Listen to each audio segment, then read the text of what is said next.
हरे कृष्णा, राधे राधे। दोस्तों, इस साल देवशैनी एकादशी का व्रत 17 जुलाई दिन बुधवार को रखा जाएगा। आषाढ़ माह के शुक्ल पक्ष की एकादशी तिथि को देवशैनी एकादशी होती है। उस दिन व्रत रखते हैं और भगवान विष्णु की पूजा करते हैं। इस बार देवशैनी एकादशी पर 5 शुभ संयोग बन रहे हैं। देवशैनी एकादशी से भगवान विष्णु 4 माह के लिए योग निद्रा में चले जाते हैं। सामान्य बोलचाल में की भाषा में आपने लोगों से सुना ही होगा कि भगवान विष्णु शयन करने चले गए या देवता सो गए।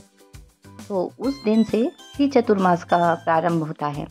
देवशैनी एकादशी से देव उठनी एकादशी तक का समय ही चतुर्मास में आता है। तब तक कोई भी शुभ कार्य नहीं किए जाते हैं।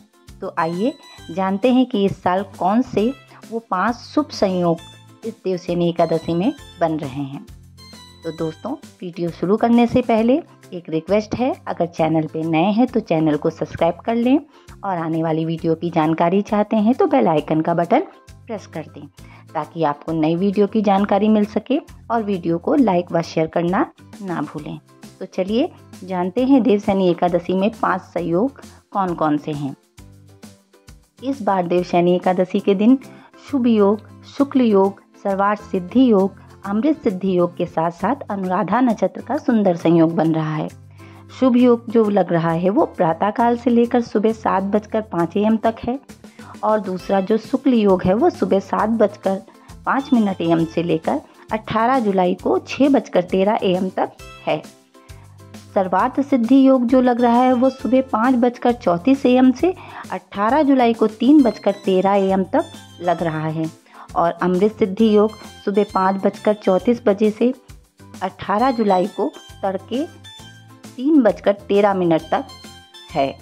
अनुराधा नक्षत्र प्रातः काल से लेकर 18 जुलाई को 3:13 AM तक रहेगा। तो दोस्तों, इन सभी शुभ योगों में एकादशी पड़ रही है तो ये कितनी ही फलदायी होगी और लक्ष्मी नारायण की कृपा भी प्राप्त होगी। अब आपको बता दें कि आपको व्रत के किन नियमों का पालन करना चाहिए और किन नियमों का नहीं करना चाहिए। देवशैनी एकादशी के दिन आपको स्नान के बाद साफ कपड़े पहनने चाहिए। उसके बाद हाथ में जल लेकर देवशैनी एकादशी व्रत और विष्णु पूजा का संकल्प करना चाहिए। एकादशी व्रत के समय में आपको ब्रह्मचर्य के नियमों का भी पालन करना चाहिए। पूरे दिन फलाहार और जल पर रहना चाहिए। अन्न का भी सेवन वर्जित है। देवशैनी एकादशी की पूजा विधि विधान से करें। पूजा के समय देवशैनी एकादशी की कथा जरूर सुनें। पूजा के बाद अपनी क्षमता अनुसार कुछ अन्न दान अवश्य करें। देवशैनी एकादशी से चातुर्मास की शुरुआत होती है तो इस दौरान शादी, विवाह, सगाई, मुंडन, संस्कार समेत सभी मांगलिक कार्यों को आयोजन ना करें। एकादशी के इस शुभ दिन पर तुलसी के पत्ते नहीं तोड़ने चाहिए क्योंकि इस दिन देवी तुलसी श्री हरि के लिए उपवास रखती हैं और जल भी नहीं चढ़ाना चाहिए। एक दिन पहले यानी 10वीं तिथि को ही तुलसी के पत्ते तोड़कर उसका उपयोग कर सकते हैं।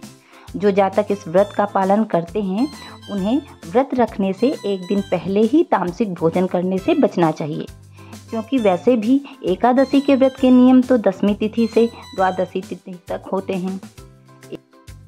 एकादशी के दिन सर्फ, साबुन, तेल का उपयोग, तामसिक वस्तुओं का सेवन, बाल, दाढ़ी और नाखून काटना वर्जित है। देवशैनी एकादशी पर आप घर में झाड़ू भी ना लगाएं। कहा जाता है कि व्रती को इस बात का ध्यान रखना चाहिए कि उसके हाथों से किसी जीव को पीड़ा ना हो। झाड़ू लगाते समय छोटे जीवों को हानि पहुंच सकती है, इसलिए एकादशी पर झाड़ू लगाना वर्जित है।